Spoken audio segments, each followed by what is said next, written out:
Well, silent is hard, especially when we live in a society that constantly tells us to speak out loud, to hustle, to be a go-getter, which completely dysregulates our nervous system at its best and often burn us out at its worst. Who would have time to process trauma if you live in a chaotic environment ketika kita nggak pernah benar-benar belajar untuk turn down the volume of this world yang begitu hektik ini?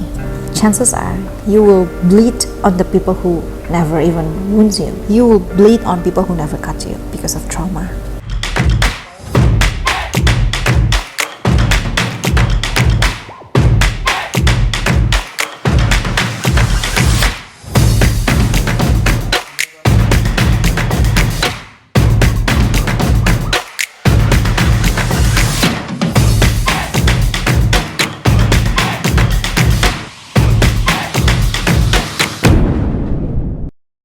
You may write me down in history with your bitter, twisted lies. You may trod me in the very dirt, but still like dust, I'll rise. Does my sassiness upset you?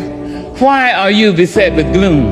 Just because I walk as if I have oil wells pumping in my living room. Just like moons and like suns with the certainty of tides, just like hope springing high, still I rise. Did you want to see me broken, bowed head and lowered eyes, shoulders falling down like teardrops, weakened by my soulful cries? Does my sassiness upset you? Don't take it so hard just because I laugh, as if I have gold mines digging in my own backyard.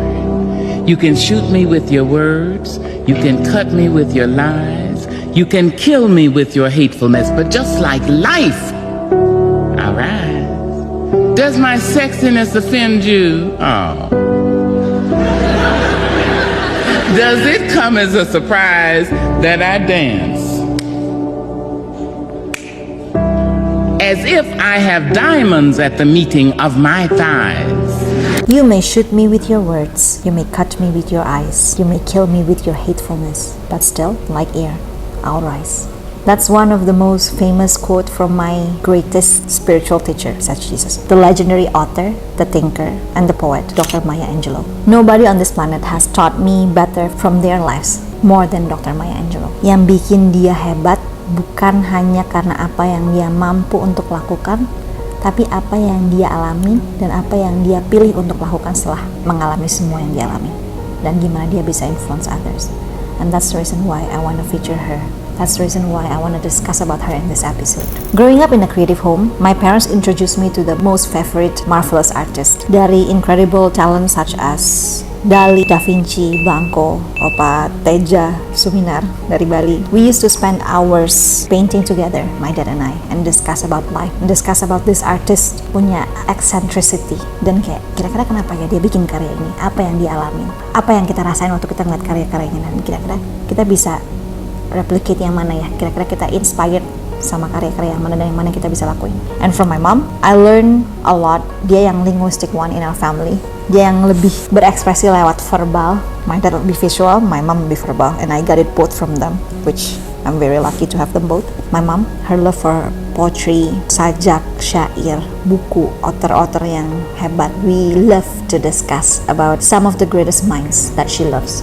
Apa yang kita bisa learn dari karya-karyanya, dan gimana apa yang aku belajar dari mereka berdua ini shape me, influence me the way I live my life and the way I view life and the way I perceive life. But above all, it's hard not to be inspired by Dr. Maya Angelou. Her boundless accomplishment and her remarkable life itu benar-benar inspire me to discuss about her life, how she could impact others. Jutaan orang menantikan sajak-sajaknya, syair-syairnya, kebijaksanaannya, bukunya, karya-karyanya untuk bisa mendapatkan kekuatan dari sana, untuk bisa dapatin encouragement, empowerment, which semua dia sampaikan dengan penuh keberanian, dengan penuh keyakinan, menenggelamkan kita dalam kebijaksanaan yang dia miliki, dan menghangatkan kita juga karena kekuatannya dia, karena positivity-nya dia juga. Her joy itu benar-benar menular, her sassiness menular. Sulit ngebayangin kalau Dr. Maya Angelou itu keluar dari masa kecil yang sangat traumatis. Growing up dari broken family, di mana parentsnya divorce waktu dia masih kecil, dia harus berpindah-pindah. Ketika parentsnya broke up,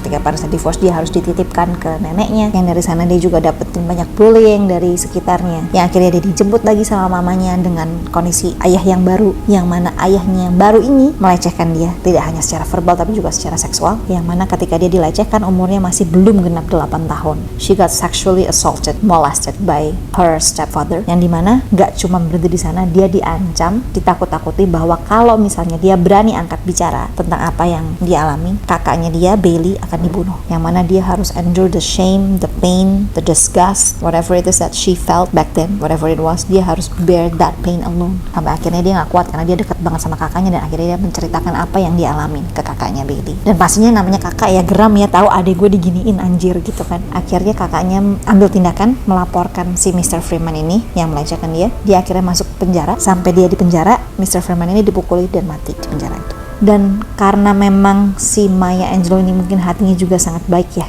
guilty feelingsnya dia nggak bisa tahan. Dia ngerasa, aduh, coba kalau aku nggak ngomong ya, mungkin dia nggak mati. Kalau aku yang mengalami itu, mungkin aku yang bunuh sendiri kayak itu orangnya ya. Dan kayak dia punya hati yang lembut ini yang ngebuat dia akhirnya, aduh, apa yang aku lakukan cost people their lives, membuat Mr. Freeman kehilangan nyawanya. Dan dia ngerasa, okay, then I'm gonna stop speaking. Jadi dia sempat turns mute, dia sempat berhenti bicara for several years. Dan di tengah-tengah masa sulitnya ini, dia harus dikembalikan ke grandmanya, and then dia pergi dengan format keluarga yang berubah-ubah ya, yang boleh dibilang tidak ada stability dalam momen ketika dia grow up. Itu pastinya membuat masa-masa traumanya itu juga tidak lebih mudah. Love liberates, and love brings healings to our lives, because no one can make it on her own, because only love allow us to forgive. Kemampuan Maya Angelou untuk memaafkan orang yang boleh dibilang memperlakukan dia dengan sangat buruk, kemampuan dia untuk memaafkan orang tuanya untuk apa yang terjadi in the past, membuat dia bisa strive dan rise as a stronger person. That she was an original is certainly an understatement. She was exact and refined. Her years of silence taught her to be introspective and observant about life and its value. Dr. Maya Angelou had a broad career as a singer, dancer, actress, composer, Hollywood's first female black director, but she became most famous as a writer, editor, essayist, playwright, and poet. As a civil rights activist, dia juga bekerja untuk Dr. Martin Luther King, yang mana kita tahu Dr. Martin Luther King ini benar-benar membantu during the Great Oppressions ya, dan juga kayak untuk mendapatkan kesetaraan antara kulit hitam dan kulit putih. So, what we can learn from her adalah, well, silent is hard, especially when we live in a society that constantly tells us to speak out loud, to hustle, to be a go-getter, which completely dysregulates our nervous system at its best, and often burn us out at its worst. Who would have time to process trauma if you live in a chaotic environment, ketika kita nggak pernah benar-benar belajar untuk turn down the volume of this world yang begitu hectic ini? Chances are you will bleed on the people who never even wounds you. You will bleed on people who never cut you because of trauma. Some people can only see the value of humans, other human beings, if they come with a high net worth, if they serve their agenda. So you need to know the car they're driving, where they live, what they have, what brand they're using, just to get the attentions of others and of this world. Or some people use that to speak out loud tentang siapa yang mereka mau dunia untuk perceive them, tanpa menyuarakan aslinya mereka seperti apa. So they need this outward properties to support their identity. Why? Because maybe some of these people never resolve their pain, their childhood trauma, their past of being bullied, or being constantly have to try so hard to fit in, or being asked constantly doubting their self-worth. So some of them, they choose to dress like a billboard in order for their high-end brands to shout and scream their being, their existence to the world, because that's the way they speak themselves. That's how they show their existence. One of the privilege of growing up in a simple artistic minister as parents, which is my parents, they will serve you nothing but the genuine intention. People will be treated and will be served the same way. Gak dibedain. Mau lo punya apa, mau lo siapa, mau lo datang dari keluarga mana, they will treat everybody the same. That's what they taught me till this very day. People will be served and treated the same way in our living room. Akan tetap disuguhi dengan makanan yang berlimpah, dengan pelukan yang hangat, whether they own a public company or they're just a minimum wage labor. That's what I am so proud about them. I learned the value of people bukan dari apa yang mereka punya, tapi apa yang mereka mampu lakukan. Apa hal-hal yang mampu mereka tahan dalam hidup. Hal-hal yang mereka lalui dan mereka bisa strive. That's how I value people. Bukannya itu nggak penting ya, itu penting, but not the most important thing. It's not about their credentials or the amount of their accomplishments, but the way of their character, how they show it with their life. So if you feel like you are constantly at war with the world, hello, you beautiful soul out there, I don't know what you go through, what you're dealing with right now, what kind of feelings you're having saat ini. If you feel like you're constantly at war with the world and the situation that you're in, and you feel like people are trying to sabotage your dream, your success, your happiness, your spotlight, maybe it's time for you to learn to be silent, just like Maya Angelou. Not to keep everything to yourself and go nuts about it, no, but to innerly introspect. Because silently resent others, throwing tantrums, or give people nasty comments they deserve, they don't fix your wounds. Nggak akan ada yang bisa ngubahin keadaanmu juga dengan being that bitch. Just like Maya Angelou did, let's stay silent. Let's process everything internally before we speak of things that we might regret later. Let's try to internalize everything, pray about it,